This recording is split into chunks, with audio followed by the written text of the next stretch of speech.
Our message this morning is dealing with the subject of the days of Noah and Lot. I thought it was really relevant for us to consider this very important warning that Jesus gave to the world regarding his second coming.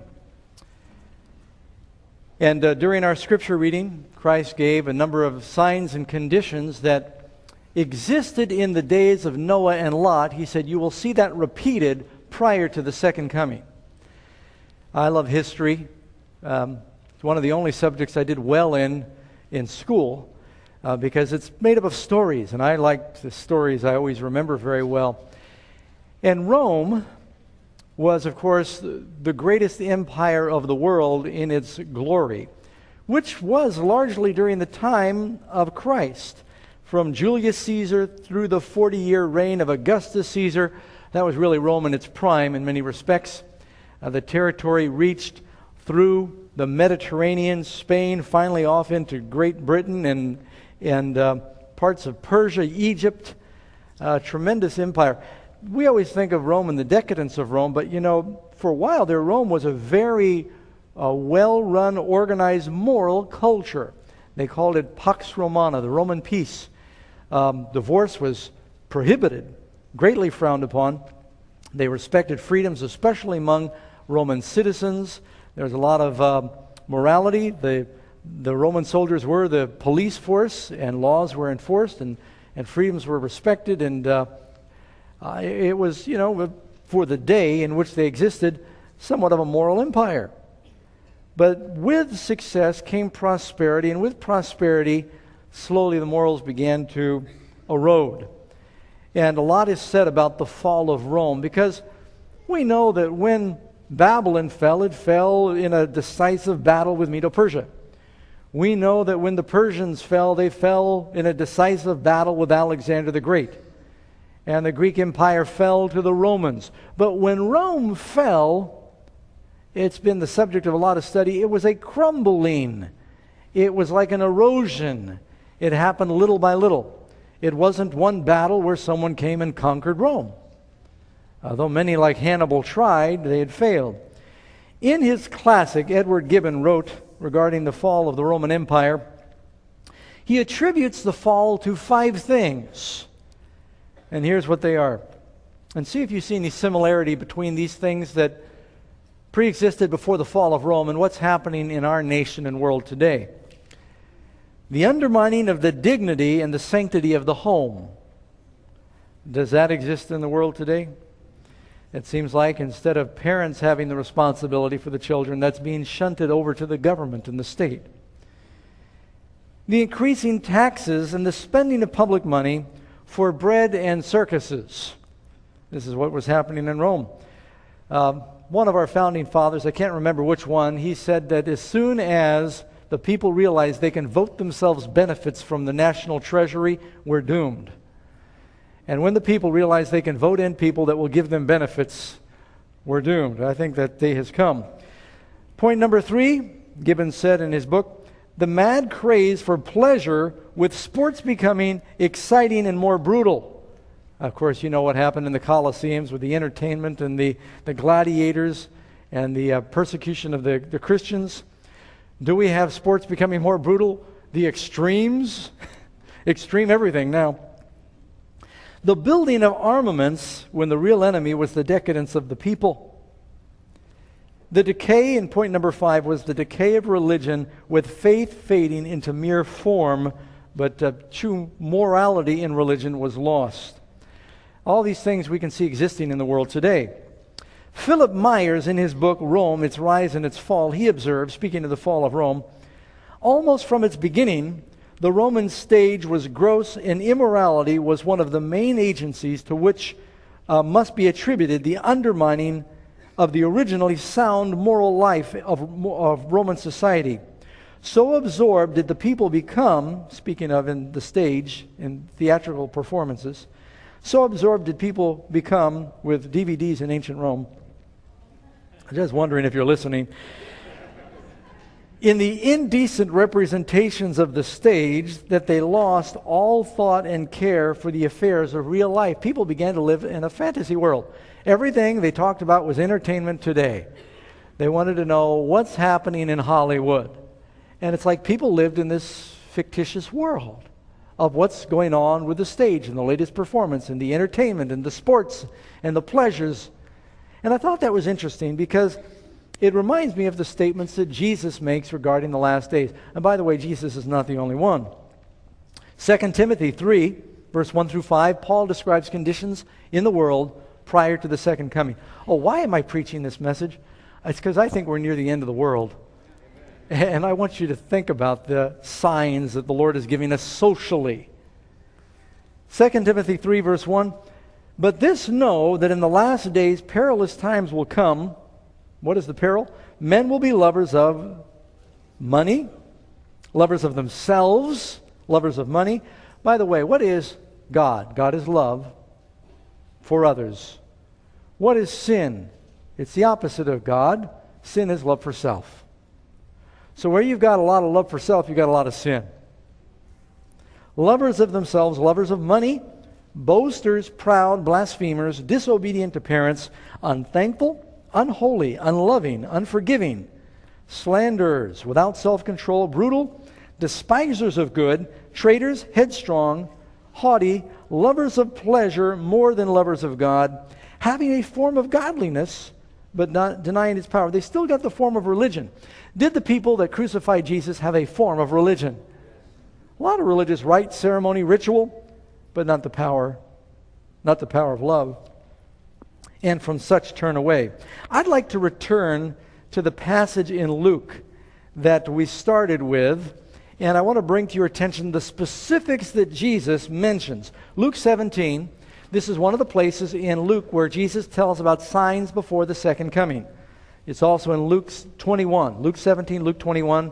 Then, of course, the other passages are Matthew 24, Mark 13. Those are the four primary places where Jesus gives signs and conditions in the world prior to the second coming. Here we are in Luke 17, verse 26. And as it was in the days of Noah, so will it be also in the day when the Son of Man is revealed. They ate, they drank, they married wives, they were given in marriage, until the day that Noah entered the ark and the flood came and destroyed them all, right up till that time. Likewise, as also it was in the days of Lot. They ate, they drank, they bought, they sold, they planted, they built. But on the day that Lot went out from Sodom, it rained fire and brimstone from heaven and destroyed them all. Even so will it be in the day when the Son of Man is revealed. So Christ is commanding us to understand His return, to consider what happened back then, because there are many parallels that we can learn from.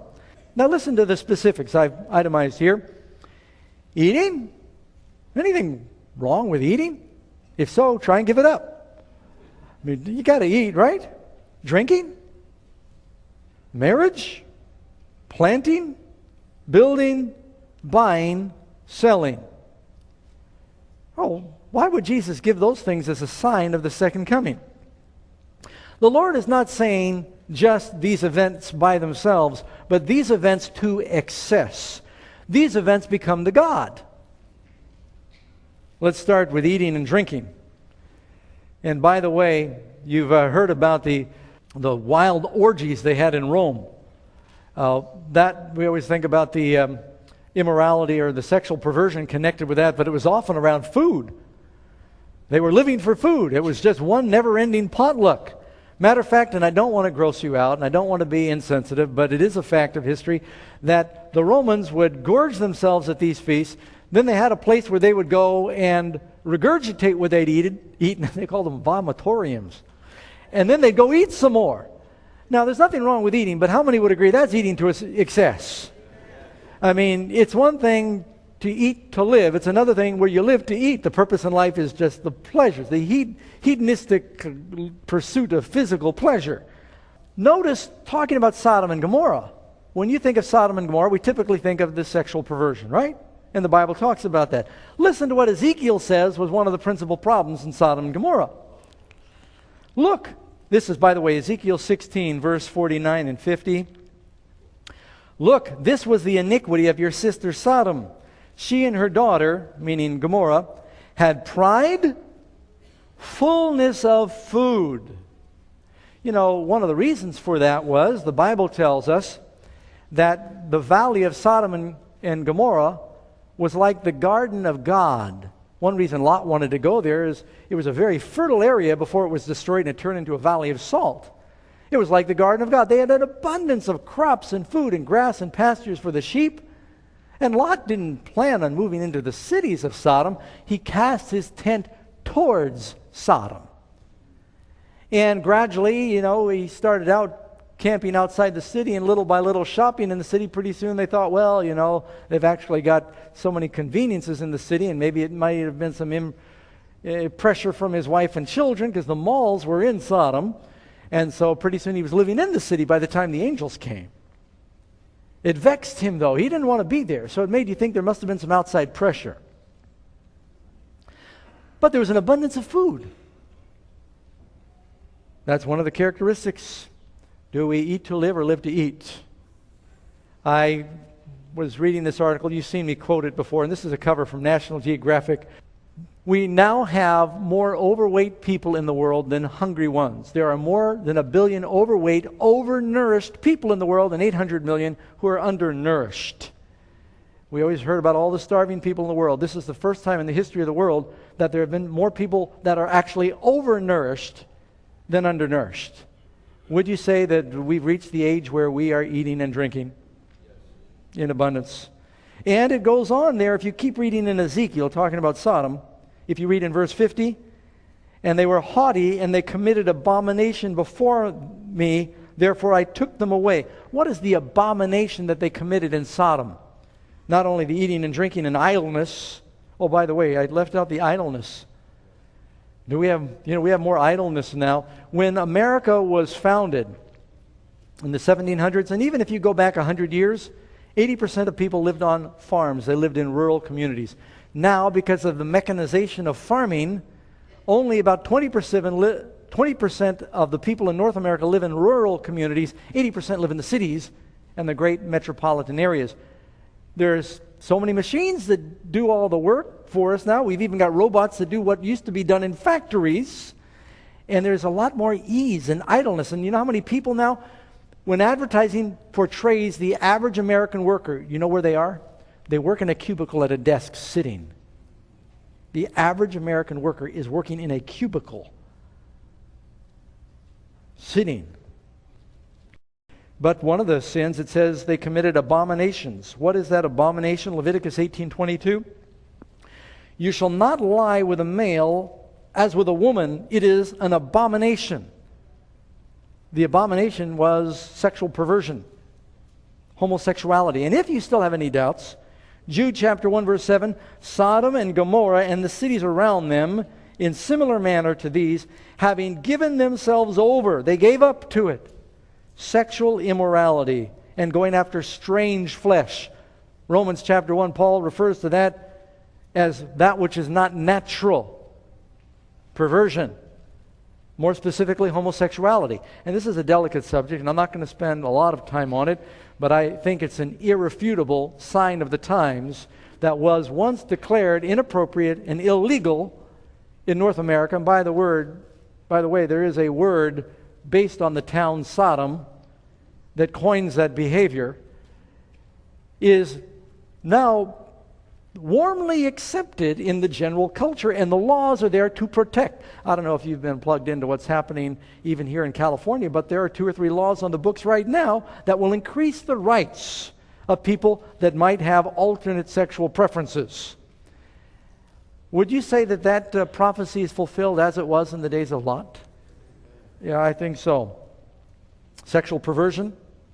I understand that the Episcopal Church and more churches are debating the acceptance of clergy, and not to mention members, into their fellowship that are practicing homosexuals living with, they could be homosexual or lesbian living with lovers. And is it the I got to be careful what I say here, but I think it is that one of the leaders of the Episcopal Church left his wife, has a partner, and they have voted to accept that as appropriate.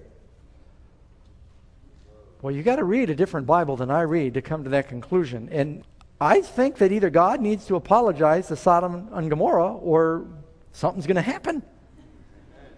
God is just patient, and so we presume on his patience.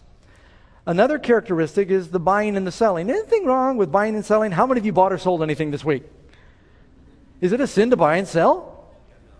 But can things be done to excess? We're living in an age now where there is more that can be bought and sold than any other time. We have channels that are dedicated to buying all the time. Shopping channels. It's not enough that you eventually take your one day a week and you go to the store and get your groceries. Now we got to watch other people shop, or you shop without even leaving the house because you watch it on TV, you call and order it, or you go online and you surf for every conceivable product. And you know what?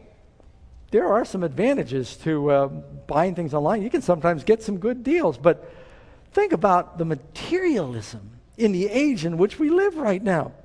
There are more things you can buy or sell now than any other time in the history of the world.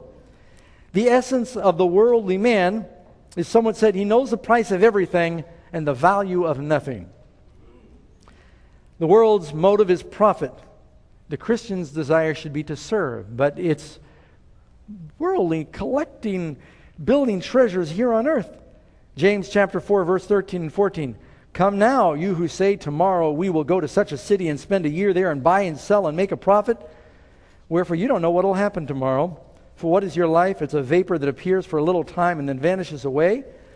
Jesus specifically warns against materialism in the last days. Luke 17, you know when he's talking about Lot's wife just before he gets there, notice what he says. In that day he who was on his housetop, like when Noah was told to enter the ark and Lot was told to flee the city, he didn't say after you pack your bags, flee the city. He said, flee now, make haste, don't look back. Jesus said, speaking of the destruction of the world and the destruction of Jerusalem, if you're on your housetop and your goods are in the house, don't even come down and turn back into the house. Likewise, if you're in the field, don't go back to your house. Run for your life.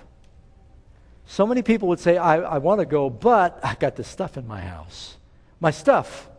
Buying and selling. It's talking about a love for things. We find our value not in that we are made in God's image, but in the stuff that we own. And let's face it, a lot of people feel like you got to keep up with society. And you know, one of the reasons that we are largely a world in debt right now is because of the pressure to live above the standard of our earning. And so we borrow for everything. And you're encouraged to do it. I want to close by touching again on Lot's wife. The Bible tells us when the angels came to Lot, it came to pass when they brought him outside, they said, escape for your life. Do not look behind you. Do not look behind you, nor stay anywhere in the plain. Escape to the mountains, lest you be destroyed. But his wife looked back behind him, and she became a pillar of salt. Why did she look back? First of all, God is telling us if you choose to follow Christ, don't look back. If any man puts his hand to the plow and looks back, don't look back. Say, I'm going all the way, and I'm never going to reconsider. I thank the Lord by his grace. I bounced from one thing to another, all these different religions, until I found Christianity, and by his grace, I have never considered any other religion, because there is nothing else. And I haven't looked back. I've gone up and down a little bit, but I've not looked back. And we all have our, sometimes it's one step forward, 2 steps back, 3 steps forward, 1 step back. But I think I'm making progress, but I'm not looking back. I think part of the reason she looked back, she had loved ones in the city. Some of her kids, they mocked Lot when he said, flee, God's going to destroy this place. They mocked their father-in-law. She had kids there, and you'd think that'd be natural. But the Lord said, you must not love them more. Don't look back. Maybe her possessions were there. You know, you think and go back to your house. Thing is that God says, don't look back. When you choose to follow him, our kingdom needs to be somewhere else.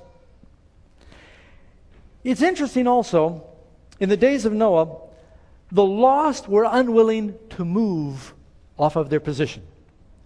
There were probably a lot of people who watched Noah build the ark. And they said, you know, the world is wicked. There's plenty of room on that ark. I'll plan on getting on board. When I see the clouds gather, when the rain starts, I'm going to get on board.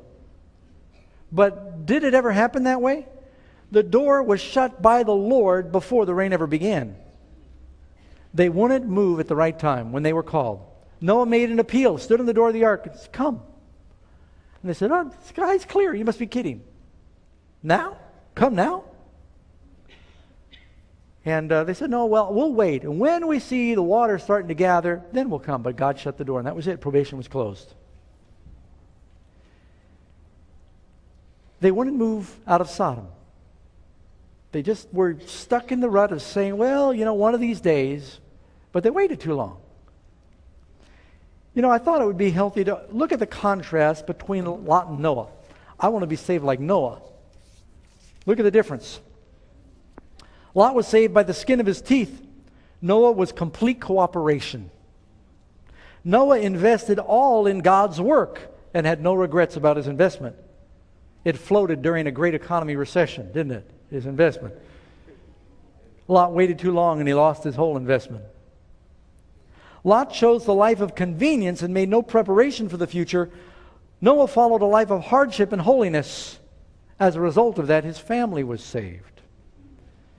Noah devoted his life to involving his family in his work, and they were saved. Lot waited to the end, and it's questionable whether even his daughters were saved, even though they got out of town with him. God is inviting us to build an ark. Noah stored away the ark for the flood to come. We need to store away food, don't we? For that time of trouble, that flood that's coming.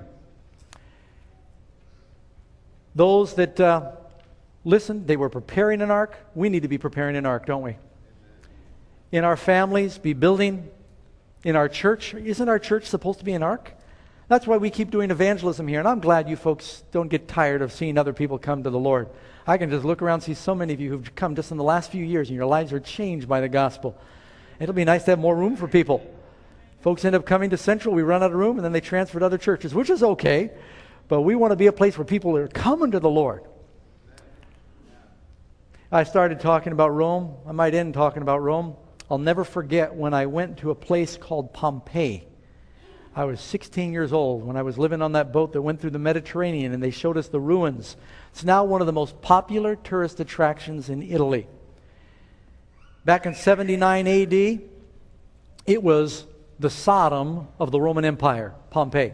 It's where the soldiers went for R&R. They can tell from the frescoes that are still on the walls in this ancient city that there was a lot of immorality. They even have a bordello there with all the paintings on the wall. I can't show you pictures of that, but they're there.